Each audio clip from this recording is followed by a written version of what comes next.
Time now for the Sunday Talk, where we tap into the debate of the week.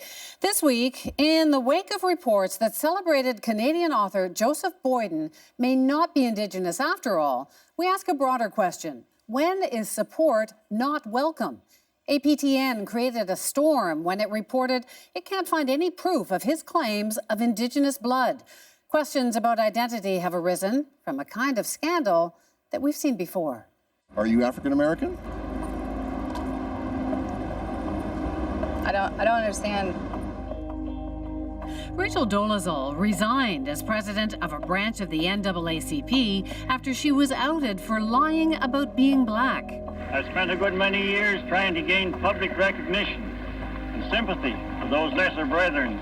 In the early 1900s, Grey Owl was famous around the world as a First Nations conservationist. Turned out he wasn't Indigenous after all, but British. And now, I'm kind of in between cultures in a way, and I also encompass more than one culture. Joseph Boyden, long a voice for Indigenous issues, the recipient of honors for Indigenous people, is now the target of some outrage after that report that questions his heritage. Boyden takes some blame for confusion about his roots, but stands by his claims. Even without taking on a racial identity, taking on a cause can cause problems. It's well-meaning, like those white liberals, just like, yo, I want to help. In the wake of a racially charged election, a new trend spurred some mockery as people started wearing safety pins to signal safe spaces for minorities. Black Lives Matter has no shortage of white allies. There are white people here to demand that all white people take a stand. Hundreds of non-Indigenous people flocked to the pipeline protests at Standing Rock. Kids in elementary school in America are taught false narratives about our Native brothers and sisters. But some of those brothers and sisters expressed frustration that white demonstrators turned up to colonize the camp. I'm joined by our panelists. Jonathan Kay is editor-in-chief at Walrus Magazine. Ryan McMahon is an Ojibwe writer and comedian. And Emil Niazi is an editor at Vice Canada. So, Ryan, I want to start with you on this. You wrote a piece that was fairly critical. Others are now coming forward in support of Joseph Boyden. Why? What is your issue with Joseph Boyden here? Well, I don't have an issue with Joseph Boyden. I think the issue is the call for accountability, which I happen to agree with. That if we are going to have someone so publicly speak on and for Indigenous issues, that ultimately, when you're in a position like that, you are accountable back to the community. Indigenous women and Two-Spirit people have been calling for accountability from Joseph for a long time. This conversation happened to go public after some investigative work by Jorge Barrera. And I think the conversation over the last 2 weeks has been difficult and painful for a lot of people that don't feel a sense of belonging in the Indigenous community because of the last 150 years in this country. And so we're at this tipping point where these critical discussions have to be led by Indigenous people. And that's what we're seeing sort of live in real time each and every day. John, you wrote an article not so far back about more supportive of Boyden. I think the premise of my article was that whatever Boyden's background is, whether he has Indigenous identity in his background or not, I am troubled by the interrogation of someone on the basis of their racial ancestry. Because I think that has a very dark tradition in our civilization. I realize that's not the intent now, and I think the APTN article by Jorge Barrera was very well researched. I'm not imputing any bad motives to him, but in the past, whether it came to Jews or blacks, checking people's bloodline to see if there was anything that wasn't white or how much non-white blood you had, that has a dark tradition in our society, and I see elements of that here where you're interrogating a person, prove that you are such and such an ancestry.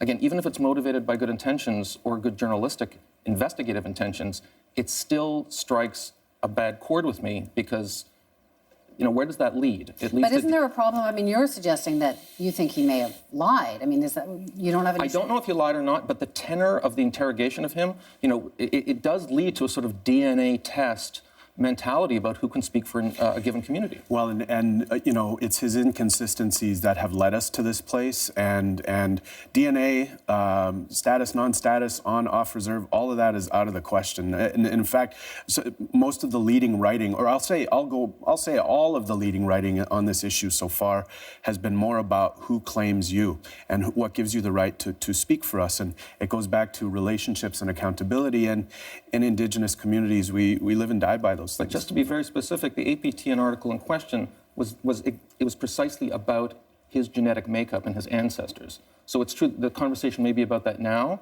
but the initial investigation was specifically about his bloodline. We're not going to solve his bloodline here tonight, but I am interested in the broader question of when is it okay to support a minority group? And I think this issue hit home for you, Emile, watching the coverage, watching the debate over the Joseph Boyden story the last week or two. Why? What got you thinking? Yeah, I mean, obviously it's always unfortunate when one of your faves is problematic, as they say.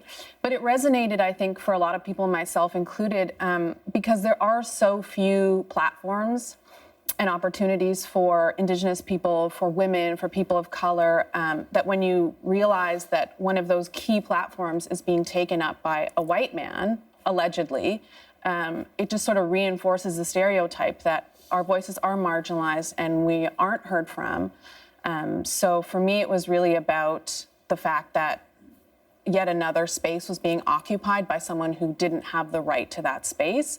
And I also think it's interesting that it's not that APTN article was asking for him to prove his blood or whatever. It was asking for him to get his story straight, because he himself has misrepresented himself and not been completely consistent in where he says he's from. And it's fair, if you're going to speak for a community, you have to answer back to that community about the most basic question of, where are you from?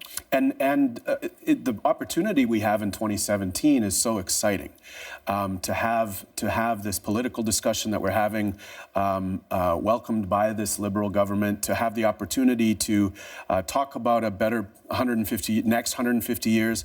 This is presenting itself to all of us to think about and to consider. And what I hope for at our best is that we can do so in a meaningful and authentic way.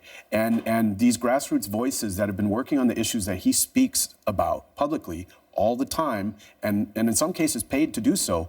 There are grassroots people that have been in the trenches for decades. And these are the voices that I think Canadians would benefit from. And yet, John, we're hearing from the publishing houses that, you know, we're still cool with the guy, and there's been a lot of support. I think one of the reasons there's been a lot of support is that whatever his racial ancestry, he has brought up a lot of the same issues that maybe, Ryan, that concern you or members of the Indigenous community at large. So is that enough? Well, he sells a lot of books, so I think that's why he's got a lot of support from publishers and festivals. I don't know if it's enough, because for me, again, I think the Globe and Mail yesterday in the article there had the publishers and the festivals said, you know what? This is a fascinating, valuable conversation to the discourse in this country right now, one that we're listening to closely, and we hear you. However, we accept him as an artist and as a writer and as a human being, you know, most importantly, maybe, that would be okay by me. But to speak over the Indigenous community's concerns around the issue is troubling. To the broader question, Emile, at what point is it too much of people, privileged people, sort of opining and sticking their noses into supporting less privileged people? I mean, I think it's always too much if you're inserting yourself into the conversation rather than using your platform to amplify the voices that need to be heard. You know, we obviously have a problem. Our media is still overwhelmingly white and overwhelmingly male. Sorry, John. So, you know, to be an ally means to listen more and talk less. And so, yes, for sure, people do take up a lot of space with, you know, very nice Facebook statuses, but that doesn't really do anything to advance the cause, as it were. And so it's not a problem. Allyship isn't a problem, but are you doing it correctly? And the correct way is to take a step back and let the people most affected speak for themselves. So, John, when is a white man's opinion valuable? Always, right, John? Always. Here's what I think about that.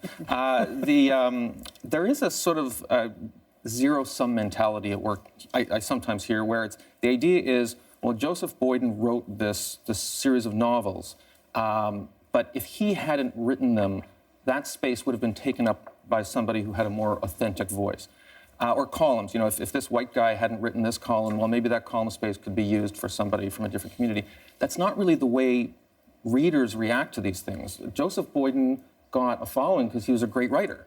I don't know what his background is, but if somebody other than Joseph Boyden, maybe who had a different First Nations background, wrote those books, maybe no one would have read them. Well, I could argue. The idea that there's some space that everybody's going to jump into, and it's just a question of how you fill that space, it's not really how the market works. But it is, because you have to ask yourself, why would no one have read that book? Like, we build the narrative because we can sell the narrative. Maybe they weren't a good writer. And never mind the prizes and the awards that went to support him to be able to fly away and write the prose.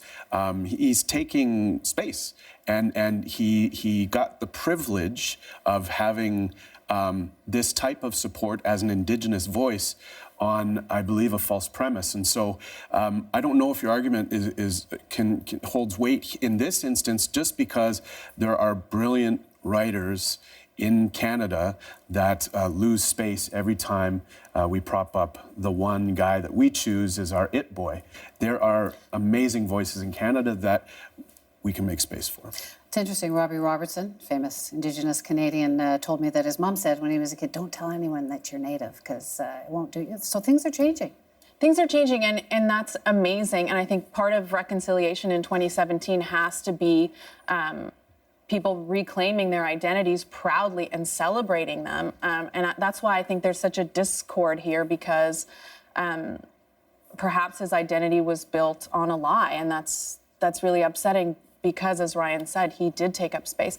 And John, I would ask, would you have bought his books if from the get-go he said, I'm a white guy that's just really interested in this history? In my case, yes, I would have, because I actually object to the idea that people, according to their bloodline, have some special insight into the human character. But it's not bloodline, it's about lived experience. And is he perpetuating a stereotype? I'm pushing back on that, because the APTN article that's the reason we're all here was about his bloodline. And this is an inquiry into his racial makeup. But the article was really just echoing what many people in the community have been saying for a long time. Robert Jago, Hayden King, a lot of people have questioned his authenticity, and he himself has not been transparent. We are out of time, Ryan. I hate to cut you off, but we are out of time, and he's got us all talking. Thanks so much. Does.